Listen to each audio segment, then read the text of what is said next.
ভাৰতীয় জনতা পাৰ্টি গুৱাহাটী মহানগৰ জিলা পৰিষদৰ উদ্যোগত আকচিয়া মাজিৰগাঁওস্থিত পলাবাৰী আঞ্চলিক হাইস্কুল খেলপথাৰত বিজয় সংকল্প সমাৱেশ অনুষ্ঠিত।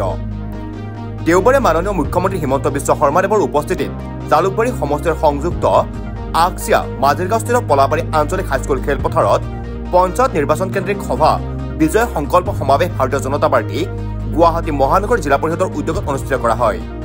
উক্ত সভাত 1 নং মাজিৰগাঁও গাঁও পঞ্চায়তৰ অসম গণ পৰিষদ আৰু ভাৰতীয় জনতা পাৰ্টিৰ সমৰ্থিত আঞ্চলিক পদৰ প্ৰাৰ্থী ববিতা বৈশ্য আৰু 1 নং ৰাণীচাপৰি জিলা পৰিষদৰ অসম গণ পৰিষদ সমৰ্থিত আৰু ভাৰতীয় জনতা পাৰ্টিৰ মনোনীত প্ৰাৰ্থী কুশল দাসৰ হৈ নিৰ্বাচনী প্ৰচাৰ চলায়। সভাত উপস্থিত থাকি হিমন্ত বিশ্ব শৰ্মাদেৱে বিভিন্ন ভাষণ প্ৰদান কৰে।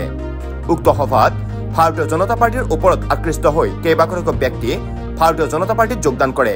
গতিকে এইখিনি কথা ৰাইজক উত্তৰ দিব লাগিব, পিছলা পিছলি কৰি থাকিলেতো নহ'ব।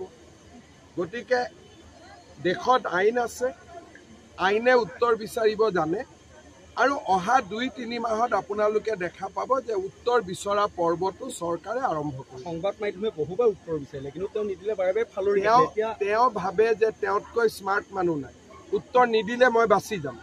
কিন্তু দেশততো আইন আছে, গতিকে আইনকতো উত্তৰ দিবই লাগিব। 15 দিনৰ প্ৰতিটো দিনৰ হিচাপ আমাক দিব লাগিব।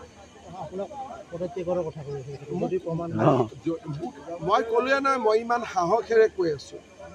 এই বিতৰ্কটো প্ৰথমতে গৌৰৱ গগৈয়ে কৈছিল মই কেছ দিম, তেওঁ কেছ দিলে জানো আজিলৈকে?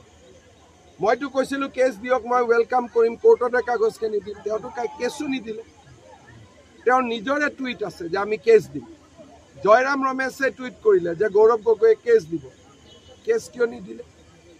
গতিকে কংগ্ৰেছ আৰু পাকিস্তানী একেই। তেওঁলোক পাকিস্তানৰ প্ৰতি চিম্পেথি ৰাখে, সমবেদনা ৰাখে। আৰু মই খাৰ্গেকো লগ কৰিম এই কথাবোৰ, জবাব লাগিবই। মই খাৰ্গেকো এপইণ্টমেণ্ট খুজি লগ কৰিম যে আপোনাৰ MP এজনে যদি এনেকুৱা ব্যৱহাৰ, সেইজনক আপোনালোকে কিয় MP পাতিব, কিয় টিকট দিব? গতিকে মই ইমানতে শেষ নকৰোঁ, বস্তুটো আৰু আগুৱাব।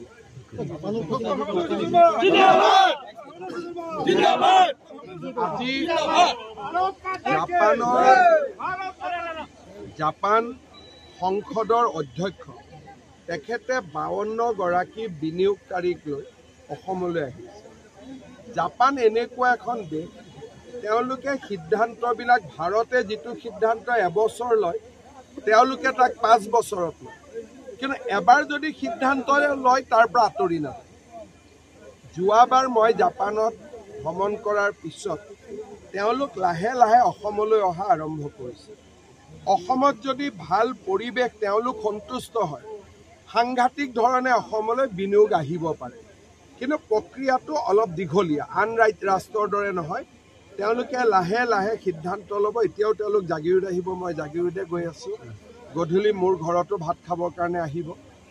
এটা চেষ্টা কৰি আছোঁ, যদি হয় বহুত ভাল হ'ব।